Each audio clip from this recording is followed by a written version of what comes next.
Please recite Surah Al-Fatiha.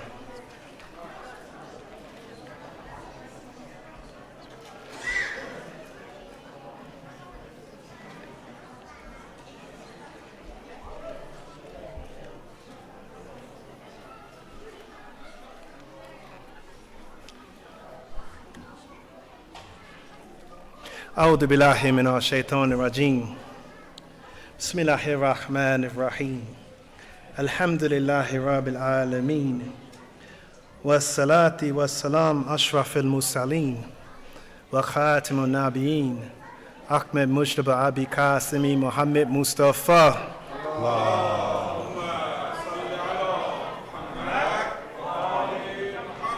وعلى الطيبين الطاهرين لا إله إلا الله جليل الجبار لا إله إلا الله عزيز الغفار لا إله إلا الله واحد القهار لا إله إلا الله وحده لا شريك له إلها واحدا نعبد له مخلصون لا إله إلا الله وحده لا شريك له إلها واحدا نعبد له مسلمون لا إله إلا الله وحده لا شريك له إلها واحدا نحن له عابدون قال الله تعالى في محكم كتاب عزيز بسم الله الرحمن الرحيم والعصر إن الإنسان لفي خسر إلا الذين آمنوا وآمنوا الصالحات وتواصوا بالحق وتواصوا بالصبر صلوات اللهم صل على محمد وآل محمد. Why are our prayers not accepted?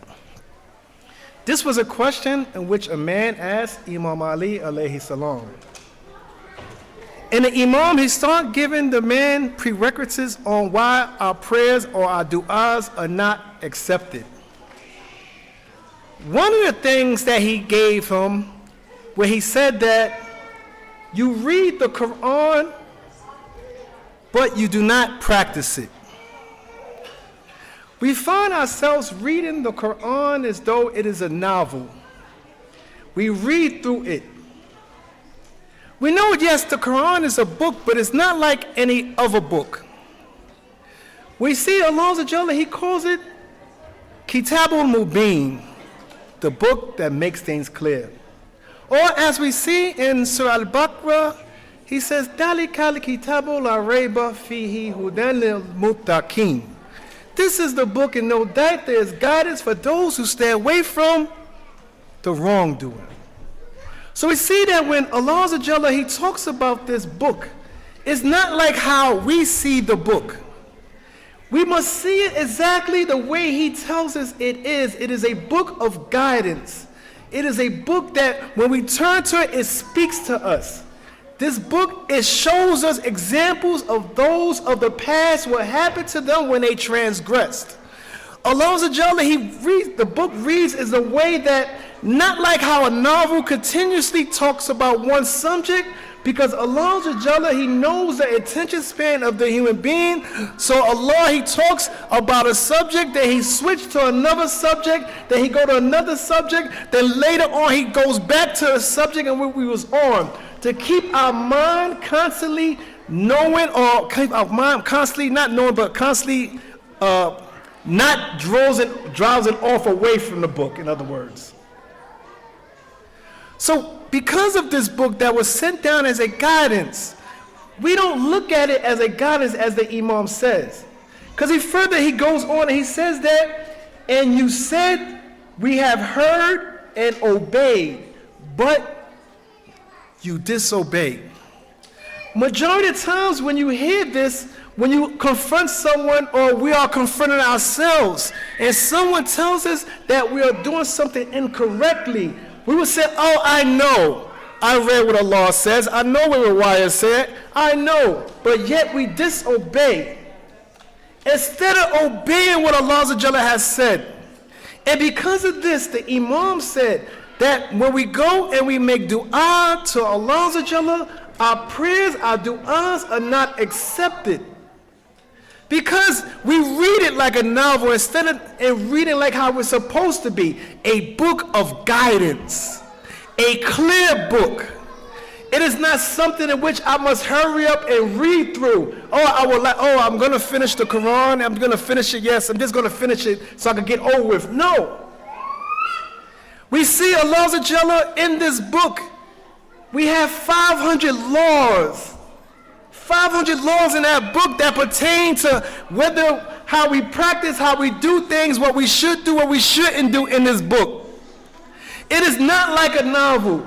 It is a reminder. If we go this way, we're going to end up that way. He gave clear signs. He said, and do you remember those who they was mighty in strength. They had all of this. And then look. He gives us reminders. He warns us. He threatens us. He promises us. This is what the book, why it's so clear, why it's not like any other book. When we look at the Quran, we think of the time of the desert Arabs, that the people that was not lettered, a lot of them. And the ones who was lettered, that everybody knew that they was lettered. In other words, they knew that these people could read, but the majority of people know. So with them, they had poetry, the eloquence of poetry. So the Quran, when it came down to them, and verses of the Quran came down like Alif Lam Mim, their eyes and ears, they opened up because they know this is something in which they never had heard. So they knew that this wasn't a regular book. But we ourselves, we treat it as though it's a regular book, unfortunately. Instead of a book of guidance, a book that we must hold near, a book that when we read, the verses must sink into our hearts and become ingrained in us.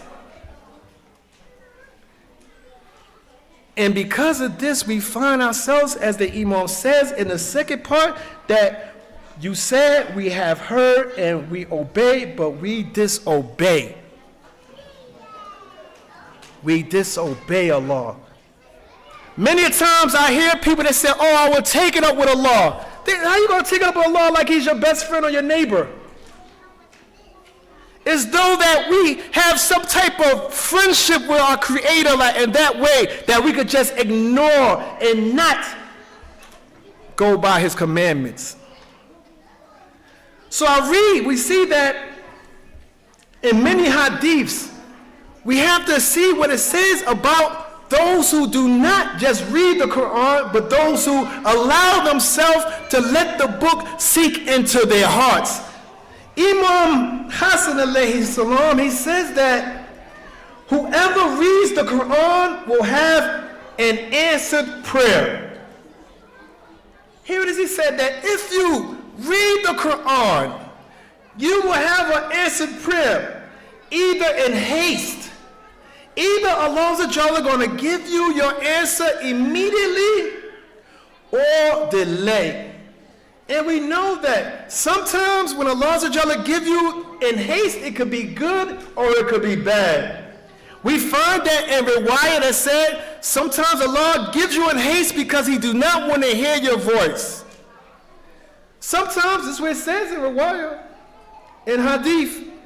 And they said that sometimes Allah He delays your prayer because He wants to hear the believers call out to Him. He wants you to constantly hit the musalla and say, oh Allah, please help me. And He will delay. Either He's going to give you it in this world or in the hereafter. Whatever He feels fit, whether it's going to be better for you in this world, Lord, give it to you, or in the hereafter. Here is the benefit of constantly reading the Quran, as Imam Hassan alayhi salam says. Not ignoring it as though it's just a regular book. We find ourselves reading other things before Quran. They read novel, we read comic books, we read everything else. But the Quran is almost like a book that we only read during the month of Ramadan once a year. We do not look at it as a book of guidance, but a book of inconvenience almost. Because I have to read it through the month of Ramadan. But throughout the year, it's on the top of the bookshelf collecting dust.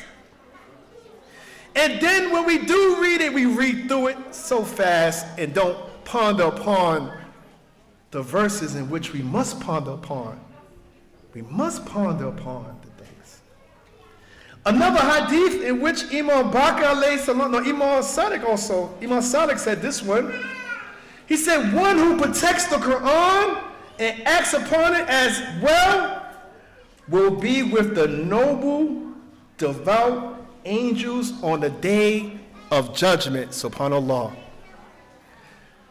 The one who protects the Quran, he acts upon it.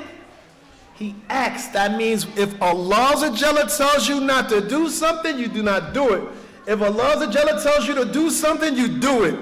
You act upon the verses. You act upon what Allah has told you. You refrain from the things in which He told you to refrain from. He said you will be with the devout angels on the day of judgment. Yamul Qiyamah. Now let's look. When you look at the angels, all the angels do is set out is to worship and glorify Allah Azza wa Jalla. That's all they do. Worship and glorify Allah. Day in, day out. Worship, glorify, praise Allah Azza wa Jalla. And here it is. If we protect and follow it, we'll be amongst the angels that all they do is worship and glorify Allah. That means we will reach a state that is so high, it is so unimaginable that we cannot really realize and display the height of that state to be amongst the angels when all they was do was created to just worship and glorify Allah. To go around His arsh, make it thicker of Allah, subhanAllah. Benefit of reading the Quran, subhanAllah.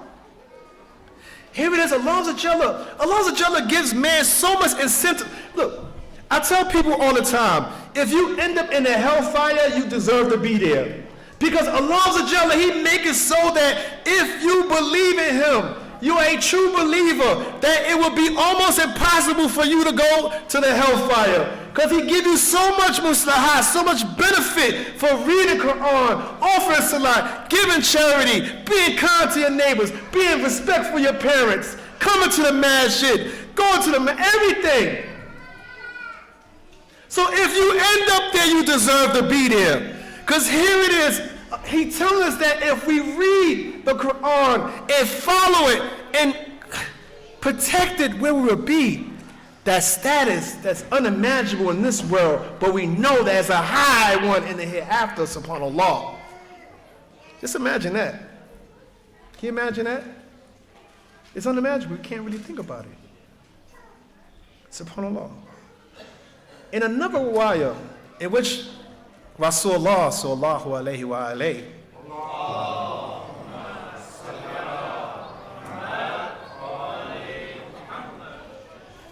here it is, Rasulullah, he's giving us advice.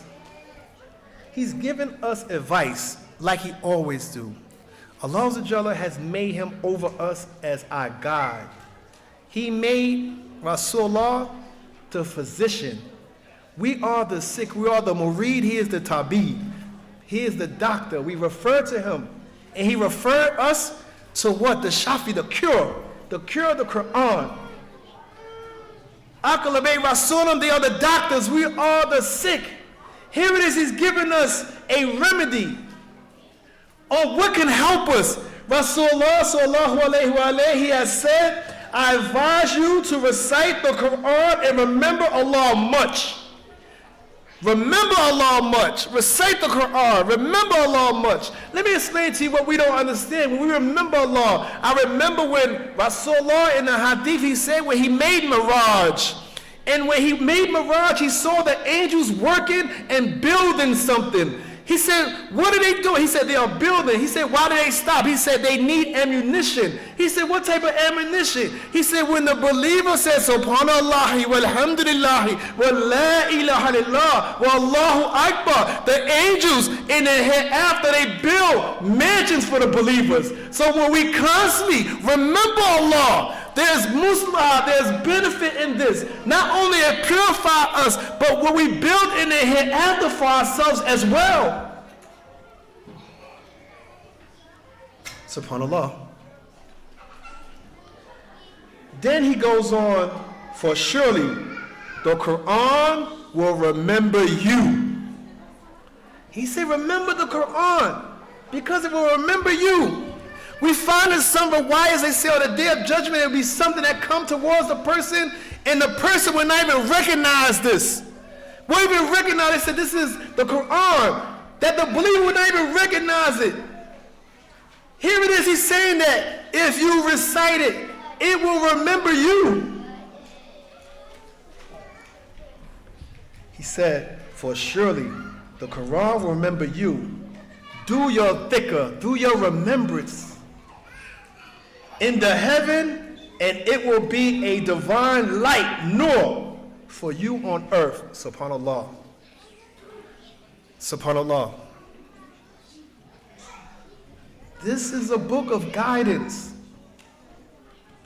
This is the book in which Allah himself said he will protect this book of guidance. This is a book, I remember, there was this about, I think it was maybe like 20-some years ago. It might be longer than that. I remember my older brother when he was alive. It had to be maybe 91, probably. My older brother Muhammad, he was alive at the time. He was like, this documentary you must see. It was called The Sword of Islam. It was about how Lebanon uprised. If you're old enough, you know about that. And I remember one thing. It was this one Yahudi. He said to the people in this documentary, he said, if these people follow this book, follow this Quran they have, no one be able to stop them. SubhanAllah. How come a person that's not even Muslim, he know that if we follow this book, we'll be unstoppable? But this book of guidance, this book in which Allah he tells us that we must look at it, read and ponder, and take the examples. A book of guidance, a book in which he protects. We should not ignore. We should not ignore. Because he said it will also be a life for us on the earth as well as the hereafter. It's a book of guidance. When you think about guidance, that means you are staying on the sirat. You are on the path. That path. The path in which the shaitan do not want you to be on. That path in which all believers, whether men, women, or children, must be upon when it comes down to following the Quran. The Kitab al-Mubin, the book that makes things clear for those who ponder and read and look at the examples. This is what Allah tells us. Read the Quran and look at the examples around us. He leaves examples for us. We find them out when we read the Quran. As Muslims, we should hold on that Quran as tight as we hold on to our wallet. We hold on to our wallet pretty tight. We should hold on to the Quran even tighter than that. Subhanallah. In another riwayah, Imam Ali alayhi salam, he said, one who deems what the Quran has forbidden to be permissible does not believe in it. One who deems what the Quran has forbidden to be permissible does not believe in it. SubhanAllah, we see this all the time. We say, y'all understand Allah said it is haram for me to drink alcohol, but a little bit of alcohol won't bother nobody. Astaghfirullah. Oh, doing this and doing that, there's no problem, it's okay. I understand Allah says it's not, but it's okay. Astaghfirullah. These things are here for a reason. Why Allah tells us not to do it. Allah knows His creation better than the creation knows itself. Allah is the manufacturer. We are the product. The manufacturer will always know the product better than the manufactured product. Allah is the one who created man. He knows man. He knows weaknesses. He knows our strengths. He knows what is best for us. This is why he tells us to stay away from things like that, to stay away from that, to go towards this. Because he knows what's best for man. But yet man, with the arrogance, they say, oh, I understand Allah says not to do it, but how I feel, I will be okay if I do it. There's no problem if I do it. As though you know better than Allah. This is why the Imam, he says right here that if you deem what is forbidden to be halal, then you do not believe in it. You do not believe in this book. It's just something that's coming off your tongue. It is not in your heart. And we want the belief to reach not our tongue, but in our heart. We must want that Quran, those verses, the word of Allah, to hit our heart so much so that it influence every action, every thought in which we have, and so that everybody around us, they will see the light of the Quran coming from all the believers, inshallah.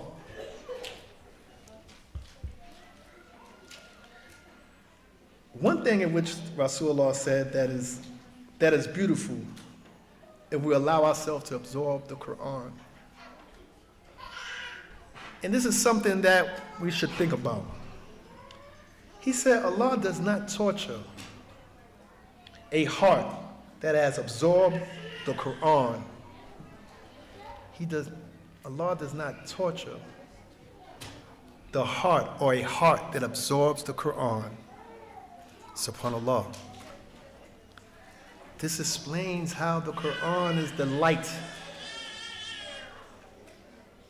The Quran is the light.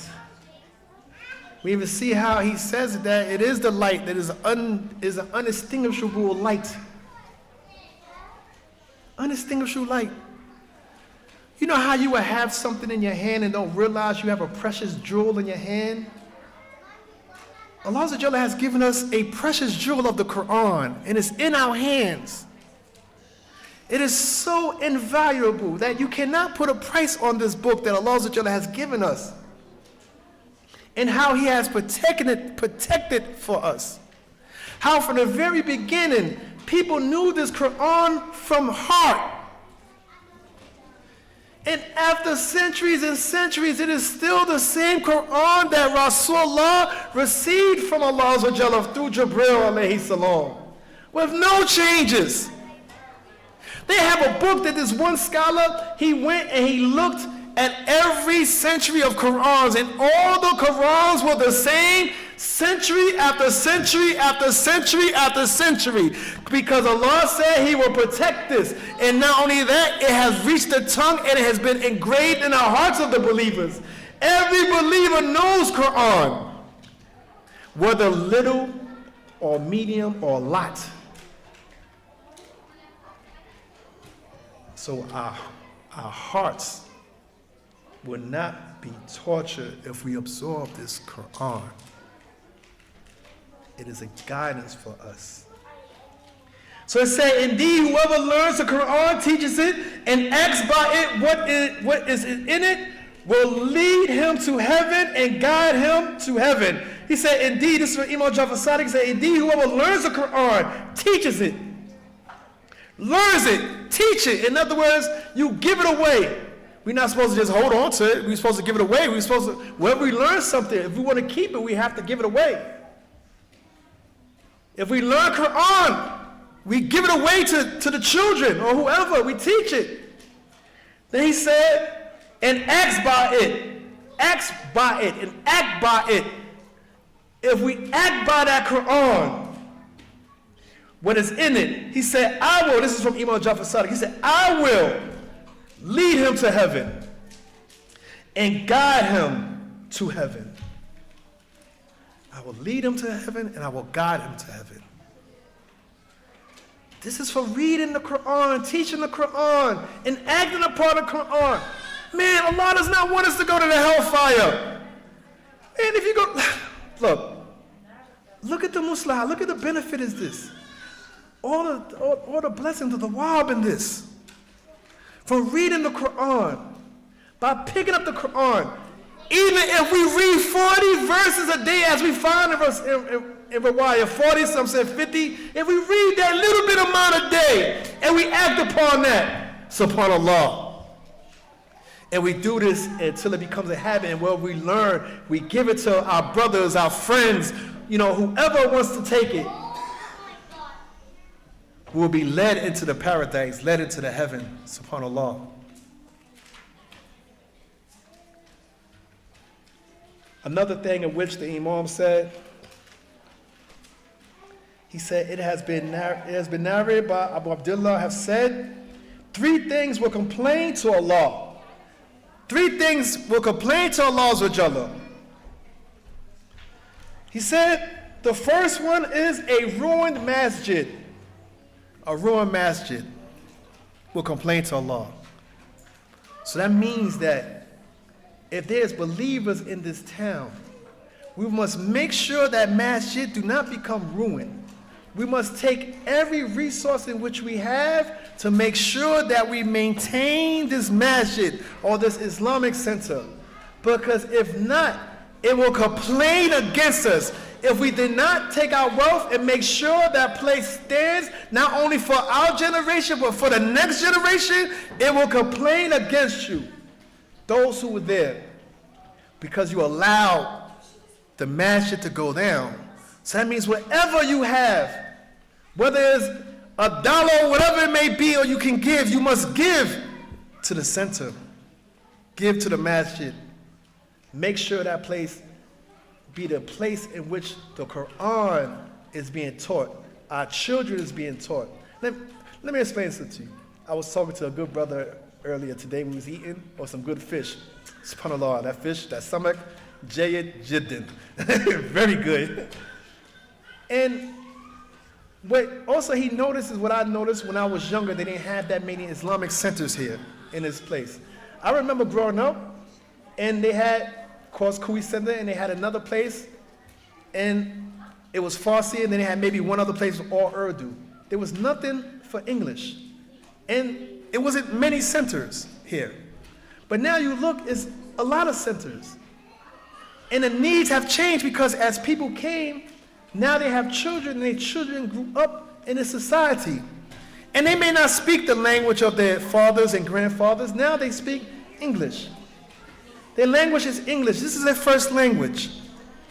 And in these centers, they went from having Farsi, Urdu, Arabic, to now just English. The language for the children and the language of which the parents now understand.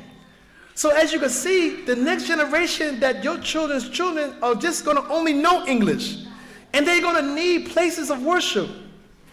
It is up to us, the older generation, to maintain and make sure that we maintain these buildings so they will have somewhere to come.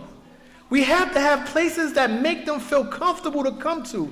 Because if you do not maintain the masjid, the Islamic center, the non-believers got a place for them. And you're not going to like the place in which they're going to bring them to. Because the Western society is designed that after 3 generations, you no longer have the same view as your grandparents or your parents. In other words, I'm Puerto Rican. My grandparents didn't speak no English. My parents spoke Spanish and English. As 3rd generation Puerto Rican, I speak no Spanish. If I had children, my children will only speak English. You see how it is. So it's important that we make sure that we maintain the masjid. If not, then we're going to lose it. And on the day of Yawm al-Qiyamah, those who were there, the masjid is going to cry out against you. Please, salawat. Allah.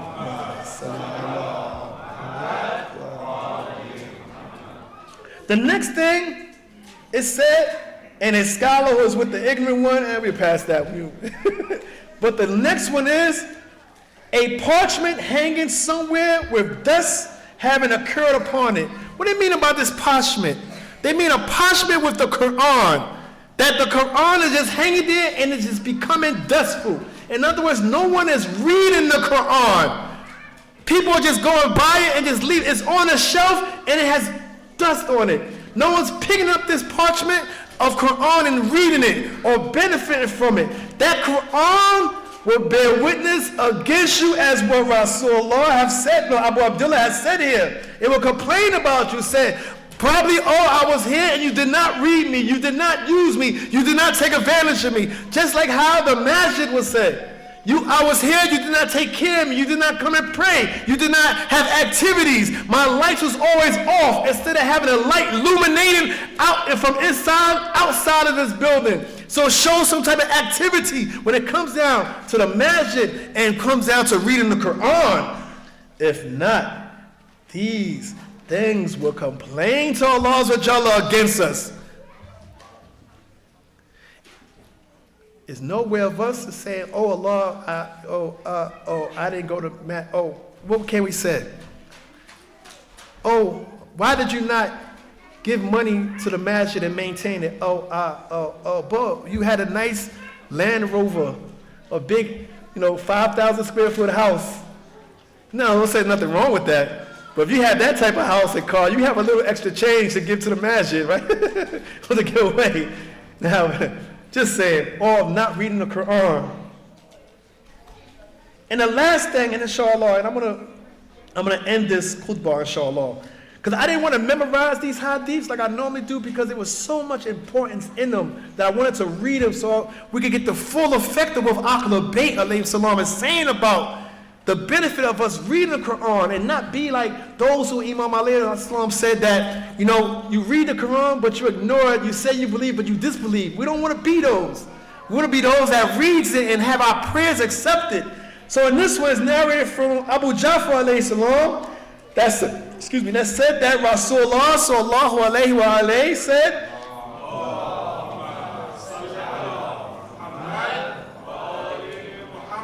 he said, "O group of reciters of the Quran, fear Allah. Fear Allah. Regarding what you are bearing from his book.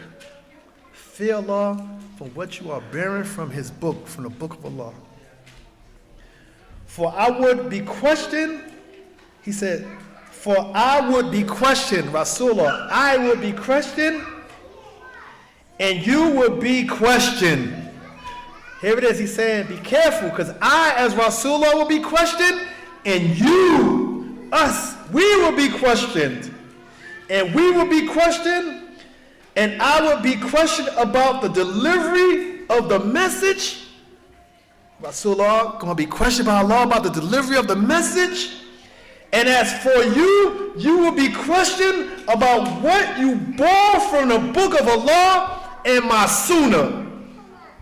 You will be questioned, us will be questioned of what we bore from the book of Allah and the sunnah. So if we rejected the book of Allah, we did not read the book of Allah, we allowed the book of Allah to get dusty, and we ignore only look at it once every 2-3 years, whatever it may be, and we did not follow the sunnah of Rasulullah, we will be questioned about this. Allah Azza wa Jalla will question us. Why you ignored? I sent you this guidance, this clear guidance. Why haven't you taken advantage of this?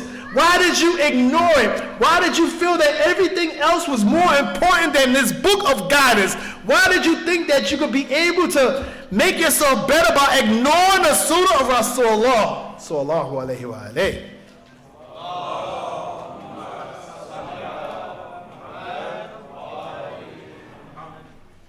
This is how we can get our prayers answered, by not being the people in which Imam Ali alayhi salam, in his stipulations where he said you read the Quran but you did not practice it. You have said we have heard and obeyed, but you disobeyed. This is the formula to not be those people. May Allah help us all. Bismillahirrahmanirrahim. Wal asr innal insana lafi khusr illa alladhina amanu wa amilu salihati wa tawassaw bil haqqi wa tawassaw bis sabr. Aqwala da'wana walhamdulillahi rabbil alamin. Wa sallallahu Muhammadin wa alihi tahirin.